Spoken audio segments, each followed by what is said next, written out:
Welcome back. Just to remind you that for more on our top stories and others, please visit our website, channelstv.com, and on youtube.com/channelsweb. Log on to m.channelstv.com to watch us on your mobile device or download the Channels TV app for Android, iOS, and Windows devices from their respective stores. The Channels TV and Channels 24 app will give you access to news and updates. You'll also have access to the Eyewitness feature, with which you can share those pictures, videos, or news of happenings around you. Just install the app, then tap and swipe to reveal the menu and follow the instructions.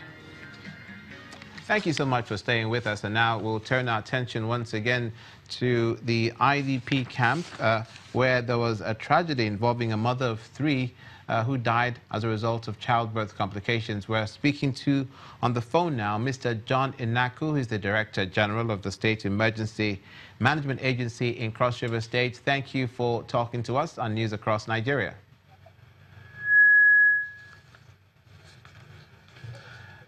Mr. John Inaku is speaking to us from Cross River State on this issue. Thanks for coming on the program.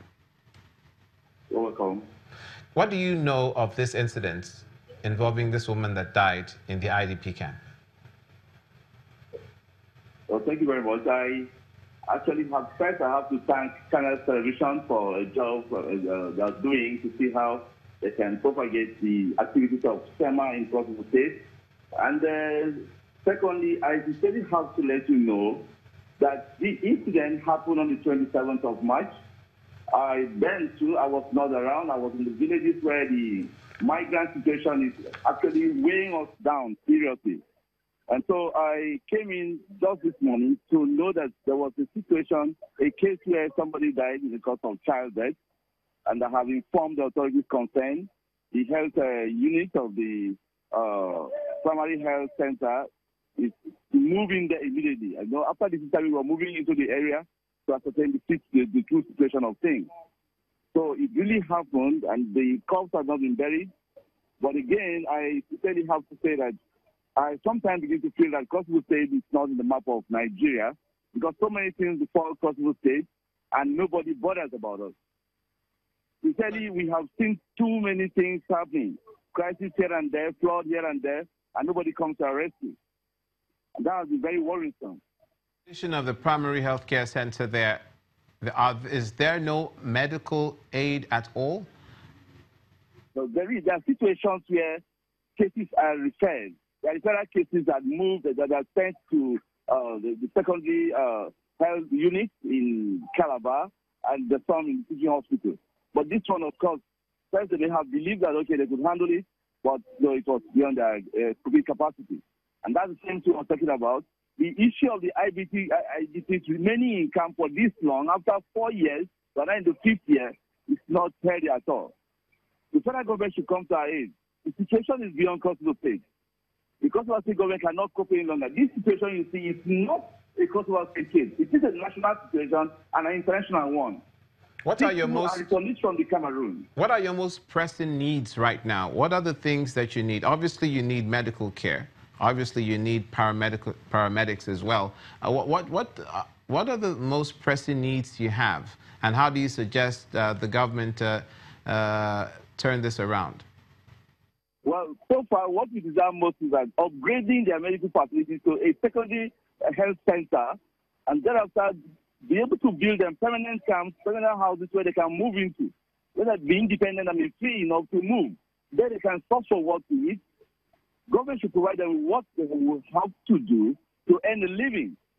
Because people are fishermen who have been deprived of their ancestral home and have found themselves in this area of the world.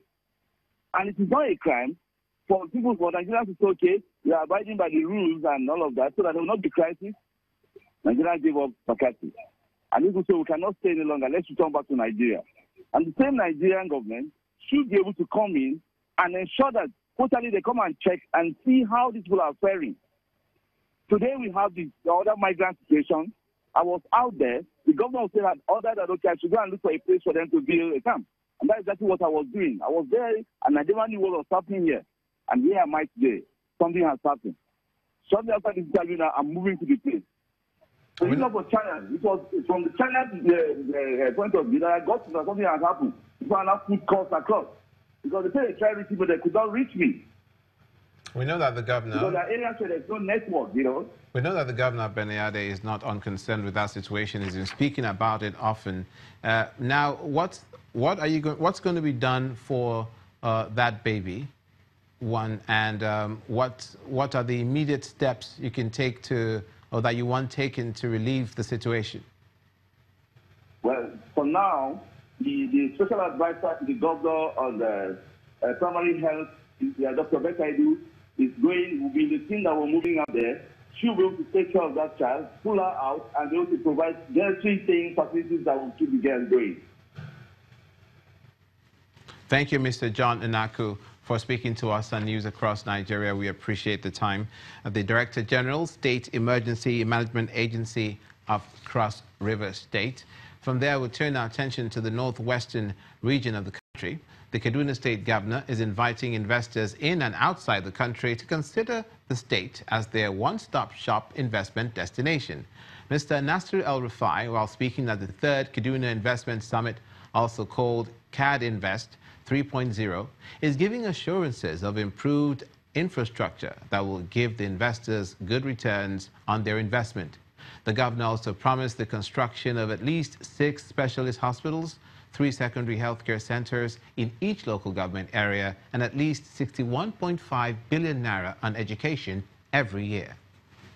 What is our vision?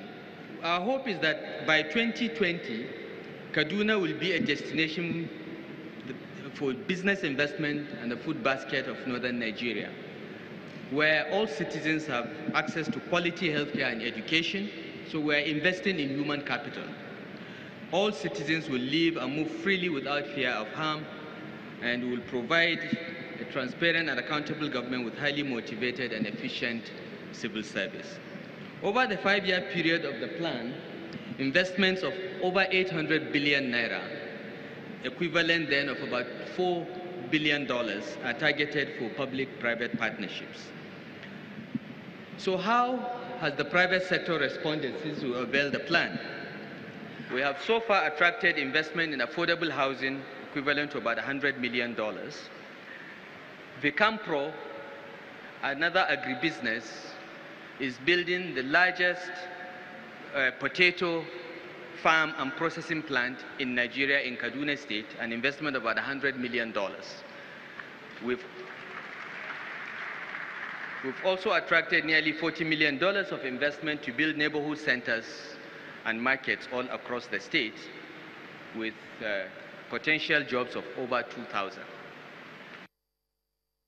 Nasir El-Rufai, Governor of Kaduna State. Meanwhile, Nigerian politicians have been advised to put their political differences aside when matters of development arise. That's the call of the Ooni of Ife at the 3rd edition of the Kaduna Investment Summit. He was also there. The traditional ruler is making the call to rally support for the Kaduna State Governor, El-Rufai, in his request for a loan for capital projects. Whatever political differences that you might be having, I want you to put that aside. Don't let it affect any potential good things that is coming to the states.